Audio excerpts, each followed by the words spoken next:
A new women's prison could be coming to Vermont, and it would replace the existing Chittenden Regional Correctional Facility in South Burlington. One of the towns that's being looked at as a possible destination is Essex, and tonight there was a meeting there to discuss this idea. NBC5's Tyler Boronsky was there for it. He joins us live outside of the Essex town offices with some of the takeaways. Tyler. Yeah, Liz, Brian, well, there is no plan in place yet, but there are two possible areas in Essex that the state is looking at. One is adjacent from Landfill Lane. The other is right off River Road, and the state is targeting land they own to reduce the project costs for taxpayers.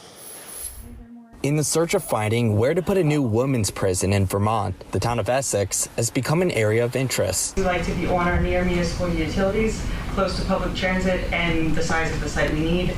We're looking at about 20 acres to get the buildable area that we need. State officials want to invest around $70 million into building a brand new 158-bed facility. It would replace the more than 50-year-old Chittenden Regional Correctional Facility in South Burlington that serves as the only women's prison in Vermont. It was designed to be a men's detention facility, but for the last several years we've been using it as a women's facility, a purpose it wasn't built for. It's also in disrepair. It's old, it has some deferred maintenance, and it's time to replace it. However, others, like the American Civil Liberties Union of Vermont, or ACLU, oppose the concept. It's too big. It keeps too many people behind bars when there are other ways to better rehabilitate folks and get them involved in the community.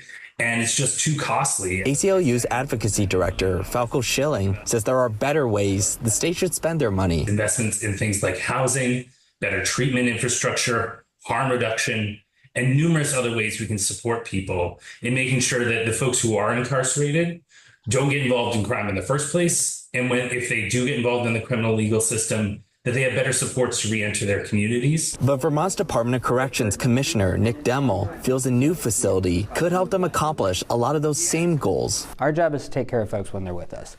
And so we're asking for a facility that enables us to do that in the best way possible, that introduces gender-responsive practices, that is trauma-informed, that is designed for the needs of the people who live and work there. If the state built the facility in Essex, they are looking at two possible locations, including land adjacent from Landfill Lane and an area off River Road. But they would need the town's zoning regulations to be adjusted. Most towns and cities do not have specific zoning for corrections. Essex happens to have existing zoning for corrections.